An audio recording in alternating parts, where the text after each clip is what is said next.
Welcome to episode number 95 of the Dare to Dream podcast. My name is Vincent Van Patten, and this is a podcast that challenges you to embark on the adventure of your life. Today is going to be a solo episode, so just me from my apartment in Osaka, Japan.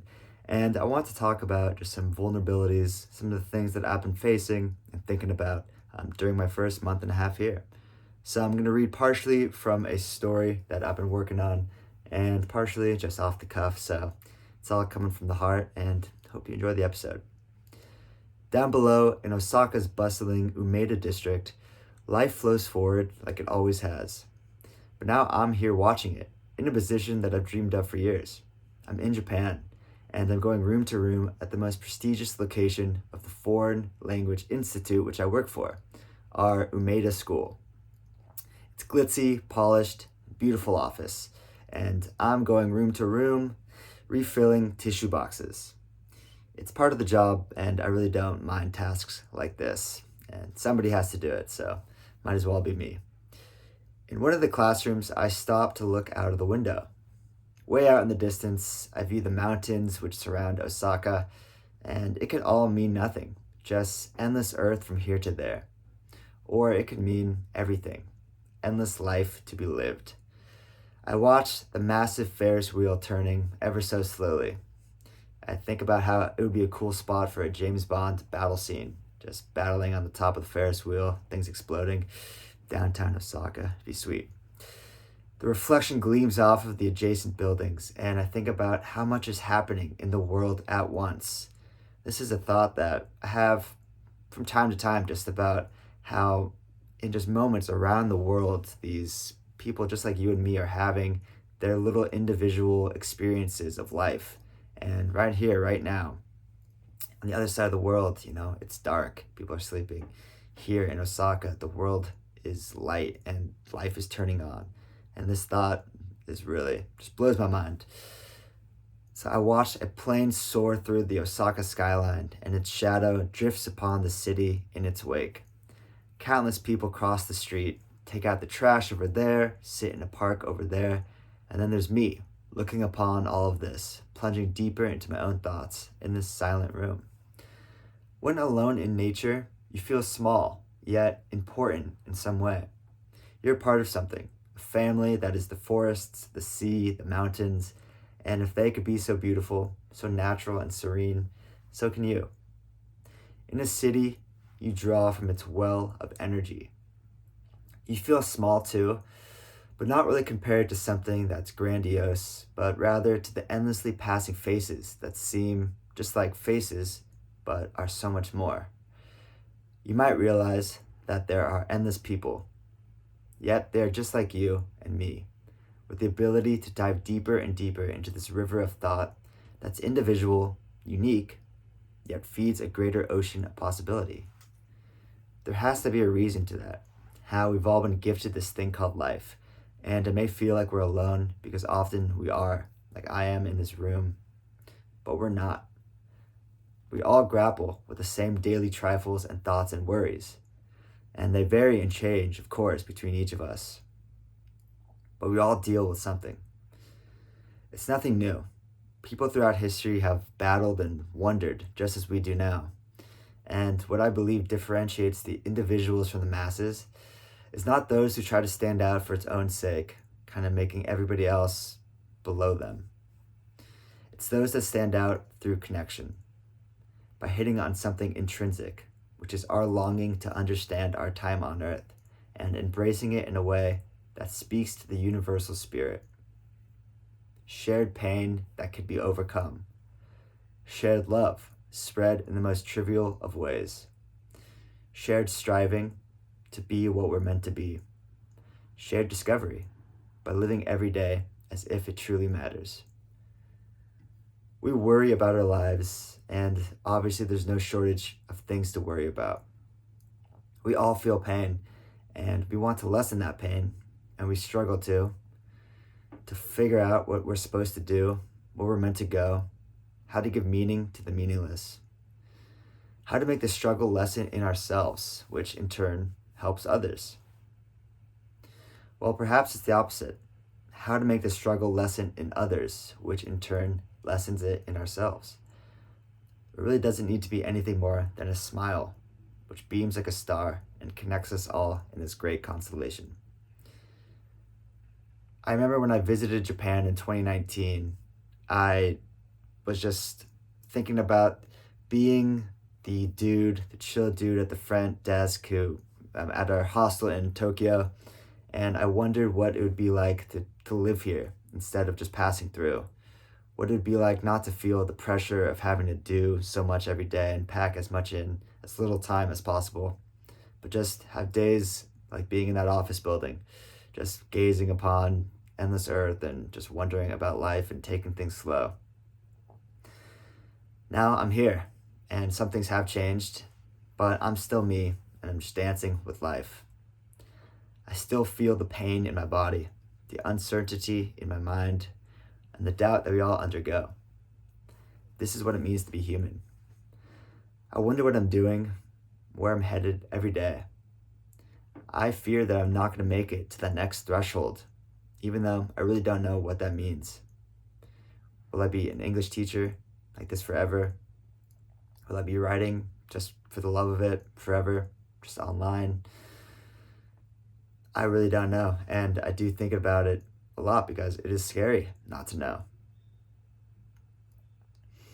But the only way that I'm going to discover what happens is by trying every day and taking one step at a time.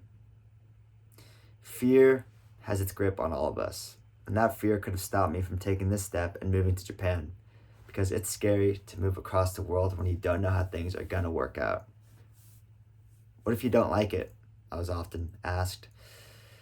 Then at least I know, and I'll never regret not coming here. Where are you then? Well, I've discovered something new instead of being stuck.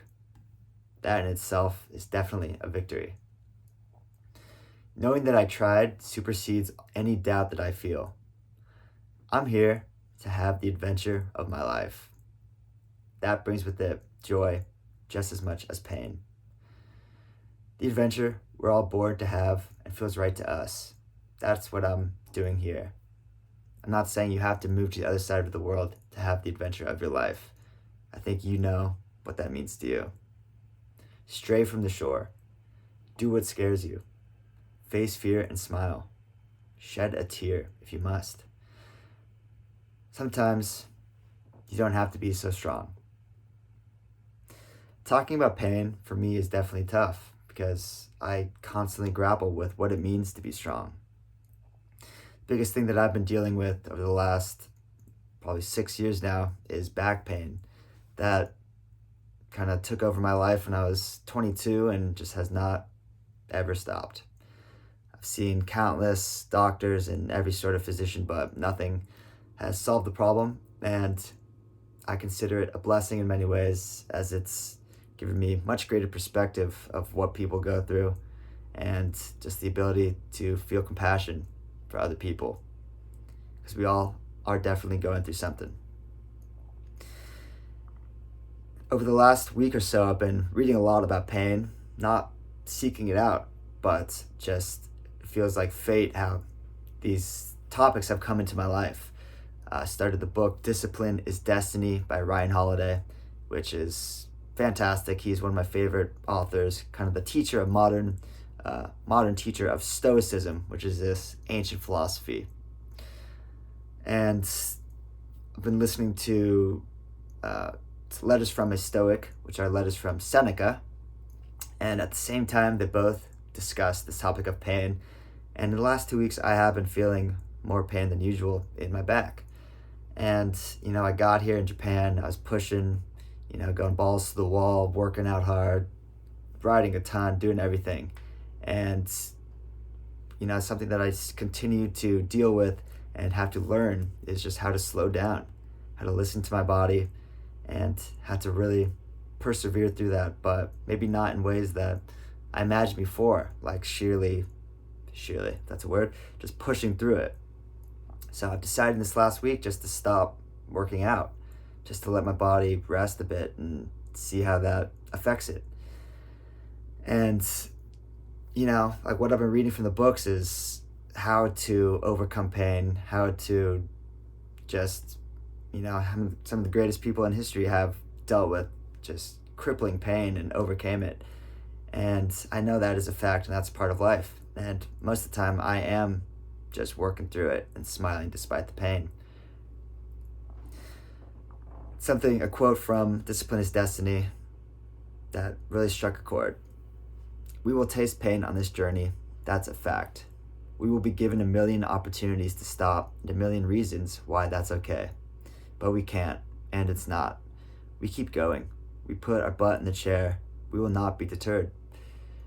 So, like I was saying, just these, kind of getting these perspectives of pain of just keep going, keep pushing through it. You just have to deal with it. But I wonder when it is okay to sometimes pull back, put your foot on the brake, listen to yourself, and not need to just push through that wall, but really just let yourself be chill for a while and just listen instead of just pushing through. And that can be the toughest thing for me personally. But these days in this past week, when I have just been thinking about what it means to be strong, what it means to have to push through this thing, it has just taught me a lot about the importance of taking time just to stop and to think. And I mean, at the very least, what I'm seeing from just stopping and taking time to do other things is I love, obviously, to do other things. So in the morning, my mornings are freed up to pursue other things that I love and use my energy elsewhere. And, I'm just going on a walk instead of going to the gym, and that feels good. And spending more time writing and putting my energy into something that makes me feel good and takes my mind off of what I'm struggling with. So I think that is something really important, that when you are dealing with something, it's easy for me to just be like, is this going to be like this forever? Am I going to just degenerate, my back until I'm an old man and just barely walk? And obviously I can't think like that. That is just, there's no real reason for it. And I have to believe it will get better. And what does help a lot is just going to something that I truly love, which is writing. And just writing about what I'm dealing with, writing about just other things that distract me. And kind of what ties this whole concept together is thinking about other people too. I think it is our common struggles which really unite us all. And even though, being in that high-rise building and looking out upon endless faces and masses of people and all these things happening, we all have that capacity to bring light into each other's lives and to lessen that pain, which really does lessen it in ourselves. And that really is nothing more than just sharing a smile, a compliment to a stranger. I say these things a lot, but it's what I try to challenge myself to do every day. It doesn't have to be this massive thing that, you pat yourself on the back because you did such a great job and went out of your way and did this huge favor. It could be nothing but a smile to somebody as you pass them on the street, because you just did not know how bad they need it. And kind of another story that I just liked from Discipline is Destiny is the Queen of England. She passed away recently. Rest in peace. And I did not know much about her, but one of my favorite shows was The Crown, which was an epic show. And he talks about the Queen of England having pretty much this kind of stoicism. She was born in the 1920s and lived for, I don't know, she probably served for like 80 years or something. Check my math there, but from a very young age. And she didn't get to do much in her career. Like, she didn't have much control over the country, but she was that figurehead that everybody looked to for strength, because she was kind of the quiet, stoic one who didn't have to say much, but just commanded your attention and respect. And she had traveled constantly, had an insane travel schedule. She would stand for 8 hours at a time and would never make a move or never complain. And she would always find ways to find something interesting in the most mundane or boring of situations. And here's a quote from the book that I thought was cool. Temperance is also the ability to adjust, to make good of any situation, to find the opportunity to grow and improve in any situation, and to be able to do this with equanimity and poise, even initiative and joy, because what other choice do we have? She, the Queen of England, was kind of put into the position of queen, which, we might think that it would be a lot of fun to be the queen, or, it'd be a glamorous life, which of course in many ways it was, but it is damn hard work to have that much pressure and to have to put up with so much. But she made the best of her situation time and time again. She found joy even in it, in the most mundane, and who knows what she had to deal with, but that was her purpose, and she made the absolute best of it. So, I'm dealing with this pain in my body, but what is it going to do to complain about it, or, let it stop me from enjoying this life and enjoying other things that I love to do? Because from the book, Discipline is Destiny, when you find what you're meant to do, you do it. And I will continue on. I will continue smiling. I will continue finding joy in every damn day. So maybe it is our vulnerabilities which connect us, as they shine light into those imperceptible places we all feel within our bones. Our vulnerabilities make us stronger than we can possibly understand. It's really what we share that I think is the most beautiful. The ability to watch the setting sun. We are never alone in that. We all feel that color change, the light shift, the cold fall like a blanket upon the city. The neon lights begin to glow. I hope this episode inspires you a little bit to just listen to yourself and what you truly want to do, how your body, is making you feel and what it's telling you, and to just enjoy it, enjoy the pain, enjoy the suffering, enjoy wherever it is that you are doing, because it's important. You might not think it is, but the life you're living is important. So see it that way. And if you did enjoy this episode, please follow us on Instagram, Dare to Dream Brand on Instagram. My Instagram is Vincent Van Patten, and you can follow Mr. Grego at Gregory Russell Benedict.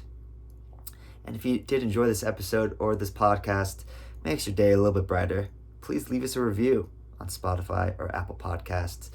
If you want us to continue doing this, which brings so much joy into our lives, then we would love to build this thing together and learn from you, the audience, and I hope you can learn a thing or two from us and our experience. So thank you. Love y'all.